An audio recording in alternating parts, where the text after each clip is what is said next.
Rébellion qui sort sur une victoire à Road Atlanta pour la dernière manche à LMS. Et c'est parti. C'est bien parti pour la une qui avait fait la pole position. On n'a pas encore le nom des pilotes qui sont au volant. Alors qu'attention, derrière, déjà avec les P2, la Zytec là, qui essaye de s'immiscer. Très bon départ, donc en tout cas bon départ pour l'instant des Audi.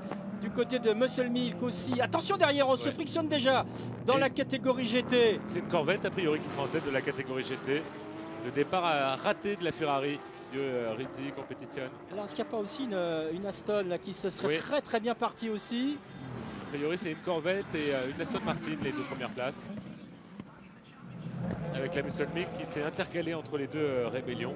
Alors au niveau des pilotes au volant, Benoît Tréluyer, Tom Christensen, Nick Heidfeld, Klaus Graf, Andrea Bellicchi, Chris Dyson, Scott Tucker, Ryan Hunter et David Brabham.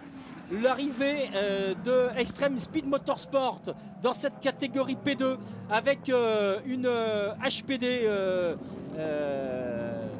03. C'est pas mal modifié. On retrouve un petit peu les couleurs que Simon Pagenaud et David Brabham connaissent bien quand ils étaient ensemble. Non pas dans l'équipe Extreme Speed, bien sûr. Alors Simon Pagenaud qui a une semaine assez chargée. Il a participé la semaine dernière à un rallye, le rallye de la Vienne, si ma mémoire est bonne. Il a remporté la catégorie d'Euromotrice, 5e du général. Ensuite, il a enchaîné par des essais IndyCar et il est arrivé, je crois, seulement jeudi à Sebring pour participer aux premiers essais. Et là, c'est bien parti, hein, en P1 essence, on va dire, entre la bataille entre la Muscle Milk et la Rébellion. On se rappelle, tu parlais Vincent de la victoire de Rébellion lors du Petit Le Mans, hein, la course de Road Atlanta. Et le duel entre Rébellion et l'équipe de Greg Piquet avait tourné court à la suite de l'accident dont avait été victime Lucas Lourd, par excès certainement de confiance. Il avait voulu doubler une voiture une GTC. Peut-être un petit peu trop rapidement et ça avait tourné court, mais là on a envie que ce duel reprenne, hein, Christophe. Ah bah oui, il faut qu'il y ait des duels parce que sinon, c'est évident que là Audi ils vont partir devant et les essences derrière, enfin ou plutôt les non-constructeurs vont pas pouvoir suivre, donc il faut qu'il y ait des duels au moins en P1 quoi. Alors qu'a priori là on suit la bataille en P2 qui s'annonce. Déjà aussi. Ah bah, ça va disputer le P2, ça c'est obligé. Hein. Bah oui, parce que quand on regarde au niveau. Les écarts, il y avait 2 dixièmes. La Zytec de Greaves Motorsport. C'est pas fini. Et c'est pas fini, ouais.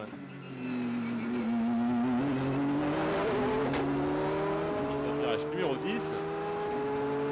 On aura l'occasion pendant ces 12 heures de détailler un peu l'historique et les modifications de ce tracé de Sebring. C'est Tom Kimber-Smith qui est au volant de cette Zytec de Greaves Motorsport avec Christian Zugel et Eric Lux. Alors Eric Lux, est-ce que ce serait le propriétaire en fait de Jenny Capital? Non, rien à voir. C'est tout ce qu'il y a de plus homonyme. Bon, d'accord. C'est tout ce qu'il y a de plus homonyme. Par contre, ce qu'il faut voir, c'est que chez Level 5, ils ont toujours Scott Tucker dans les deux voitures. Et donc là, il a pris le départ sur une des deux voitures. Il a pris le départ en pôle du P2. Et là, c'est quand même le propriétaire de l'équipe. Voilà. Le champion en titre avec Christophe Bouchu qui est absent de chez Level 5 cette saison. Scott Tucker là, qui a un petit peu de mal face. C'est assez logique finalement parce que c'est un pilote qui est un peu moins rapide. Voilà. Donc c'est normal qu'il descende dans le classement. Alors les deux voitures d'Extreme Speed, c'est donc David Brabham qui retrouve donc le volant d'une P2 lui aussi, et puis c'est Anthony Lazzaro qui est au volant également de l'autre P2. Alors dans cette équipe aussi, il y a quand même pas mal de pilotes qui font leur début en proto. C'est le cas par exemple de Johannes Van Overbeek qui est un pilier du GT en American Le Mans Series et qui fait donc ses débuts dans la catégorie proto cette saison directement en P2. Ça a été une des annonces de l'hiver.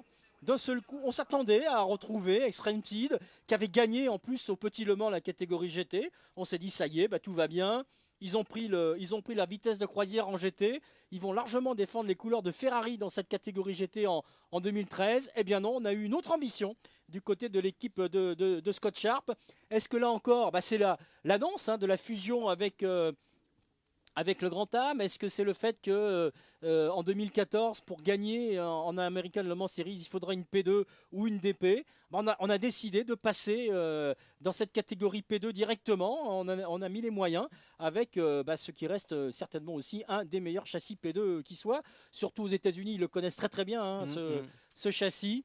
Et voici donc l'arrivée d'Extreme Speed Motorsport en P2 en American Le Mans Series, couleur et équipe que l'on retrouvera également en GT en Grand Am. Le GT, justement, on y est, Vincent. Avec, a priori, ça serait une Aston Martin qui sera en tête de cette catégorie. Elle précéderait une Ferrari et une Corvette.